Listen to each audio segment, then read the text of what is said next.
جب پاکستان بنا ہے تو عام آدمی کے لیے دو تین تفریحی چیزیں ہوتی تھیں.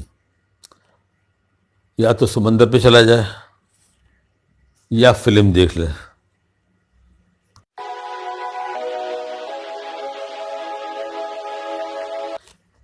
سینماؤں کے ٹکٹ آپ حیران ہوں گے سن کے، کم سے کم ٹکٹ تھا 6 آنے 37 پیسے، اور مہنگے سے مہنگا ٹکٹ 2 روپے سے 3 روپے کے درمیان. سینما نان اے سی ہوتے تھے. 1960 کے بعد جا کے سینما میں ایئر کنڈیشن لگنے شروع ہوئے ہیں، اور انڈیا کی فلمیں بھی آتی تھیں، پاکستانی بھی اور انگلش بھی آتی تھیں. جس وقت فلم آن ریلیز ہونے کے سلسلہ ہوا، یہ 1960 سے پہلے کی بات ہے، تو بکنگ کے لیے اور ٹکٹ کے لیے رات کو 12 بجے سے لوگ لائن میں لگ گئے تھے آگے. اور 6 آنے کا ٹکٹ، 12 آنے کا ٹکٹ بلیک میں، 6 آنے والا ٹکٹ لوگوں نے 5-5 روپے میں لے کے پہلے دن شو دیکھتے تھے آگے.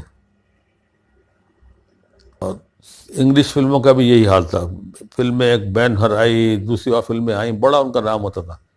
اچھا، یہ برسر تذکرہ میں آپ کو بتاؤں، ایک دفعہ میں پیلس سینما میں بیٹھا ہوا 3 سے 6 والا شو دیکھ رہا تھا.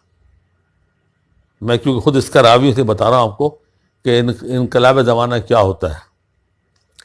اچانک فلم چلتے چلتے سلائڈ چلنی شروع ہو گئی کہ مسٹر ذوالفقار علی بھٹو اگر یہاں فلم دیکھ رہے ہوں فوراً وہ ایوان صدر میں رابطہ کریں. اس زمانے میں کیپٹل کراچی تھا، اور جناب واقعی ذوالفقار صاحب بھٹو وہاں بیٹھے فلم دیکھ رہے تھے. وہ اٹھ کے روانہ ہوئے. اگلے دن اخباریں پڑھا کہ ان کو وزیر کا عہدہ دے دیا گیا. کس پلاننگ سے، کیسے، وہ کس طرح آئے، پاور میں آئے، کون لایا؟ اگر صاحب بصیرت لوگ ہوں تو وہ اس کو بیٹھ کے حساب لگا سکتے ہیں کہ کون سی طاقتیں ان کو کس طرح لائی. یہ باہر سے پڑھ کے آئے، ایس ایم کالج میں پڑھاتے تھے، لاء پڑھاتے تھے، یہ ہنسمکھ تھے، جولی تھے، ہنس کے بات کرتے تھے. لیکن یہ کس طرح پھر یہ بڑھ کے کہاں تک پہنچے. لیکن مجھے یاد آ گئی بات سرموں میں کہ ایسا بھی ہوا ہے. اچھا جی، اب کراچی کی بات بھی ہو گئی، عجیب واقعات کی بات بھی ہو گئی. اب آئیے ایک ایسے واقعے پر جو لطیفہ سمجھ کے آپ سنیں کہ شکار سے متعلق ہے وہ بھی. اب یہ کیا ممکن ہے آپ ایک گولی چلائیں ہرن پہ اور وہ اس کے پیر میں سے گھس کے سر میں داخل ہو جائے؟ کیا ممکن ہے ایسا؟ چلیے، نہیں ہے نا، میں سناتا ہوں. پرانے وقتوں میں نواب لوگ شوق تو کوئی ہوتے نہیں تھے، مسائی پالے ہوئے ہوتے تھے انہوں نے، اور وہ ایک ہی ان کا چنیا بیگم ان کا نشہ ہوتا تھا. چنیا بیگم شاید آپ کے لیے نیا لفظ ہو، اصل افیم کو پرانے زمانے میں چنیا بیگم کہتے تھے. وہ سستا نشہ اور کسی حد تک غیر نقصان دہ. نوابوں کو شوق تو تھا نہیں، یا تو شادیاں کر لیتے یا مسائی پالے ہوتے تھے، کیونکہ ان کے لگے بندے ان کی آمدنی آتی تھیں. ایک دن نواب صاحب ان کے ساتھ ان کا ایک چمچہ ہوتا تھا، مصاحب، جس کو آج کے دور میں چمچہ کہتے ہیں. نواب صاحب کوئی لمبی چھوڑ دیتے تھے تو پھر وہ مصاحبوں کو یقین نہیں آتا تھا، تو پھر وہ ان کا جو چمچہ ہے وہ ان کو سمجھاتا تھا کہ دیکھو ایسے کیسے ہوا یہ. تو ایسے ایک دفعہ نواب صاحب بڑی پنک میں تھے، سارے مصاحب گھیرے بیٹھے تھے، شکار کا ذکر ہوا. کہنے لگے جی ایک دفعہ ہم شکار پہ گئے، بڑا زبردست ہرن کھڑا ہوا، اور میاں میں نے گولی چلائی اور گولی اس کے پیر کی ہڈی کو توڑ کے اس کے سر میں گھس گئی. مصاحبوں کو بتی جلی. نواب صاحب یہ کچھ سمجھ میں نہیں آ رہا. ان کے چمچے کا نام تھا ببن میاں. کہنے لگے ببن میاں ذرا ان کو بتاؤ کیسے ہوا تھا یہ. ببن میاں نے اشارہ کیا تخلیے کا. چمچے سے کہا ذرا آپ باہر جائیے، باہر آ کے میں سمجھاتا ہوں آپ کو.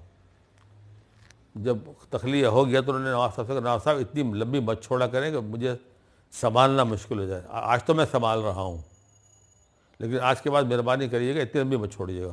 انہوں نے کہا آج تو سنبھالو جاؤ. وہ آ گئے باہر ببن میاں.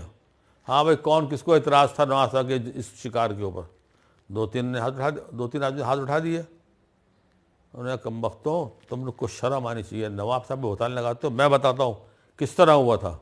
جس وقت نواب قبلہ حضور نے گولی چلائی ہرن اس وقت اپنی پچھلی ٹانگ سے سر کھجا رہا تھا، ظاہر ہے گولی پیر میں لگی، پھر ٹانگ کو چیر کے سر میں گھس گئی۔ یقین آ گیا؟ بولے ہاں جی آ گیا۔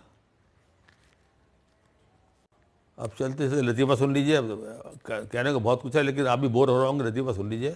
ایک خاتون بہت موٹی تھی اور ان کے شوہر کی رات کی ڈیوٹی ہوتی تھی، تو گھر میں ایک دبلا پتلا نوکر انہوں نے رکھا ہوا تھا احتیاط کے طور پہ۔ رات کو خاتون سو رہی تھی، کھڑبڑ کی آواز آئی، انہوں نے دیکھا چور گھر میں گھسا ہوا ہے اور بہت ہی دبلا پتلا تھا۔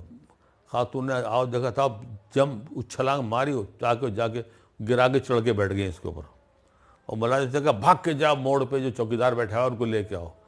وہ چوکیدار نے جیسے اٹھنے جانے لگا اسی وقت گھر کی لائٹ چلی گئی۔ تو خاتون نے آواز آئی کیا ہوا لے آیا؟ انہوں نے کہا نہیں بیگم صاحب جوتی نہیں مل رہی۔ وہ چور بولا اللہ کے بندے تو میری جوتی پہن جا، میری جان تو چھوڑا، میں تو میرا دم ویسے نکل گیا میرا تو بدن سے۔ کیسا رہا؟ ٹھیک رہا؟ اچھا ایک اور سن لیجیے، چلیے۔ دو سہیلیاں بڑے عرصے بعد ملی، باتیں ہوتی رہیں تو ایک سہیلی بولی دوسری سہیلی سے بولی تم کو پتہ ہے میرے میاں لکھپتی ہو گئے؟ بولے اچھا کیا پہلے غریب تھے؟ بولے نہیں پہلے کروڑپتی تھے وہ۔ اللہ حافظ۔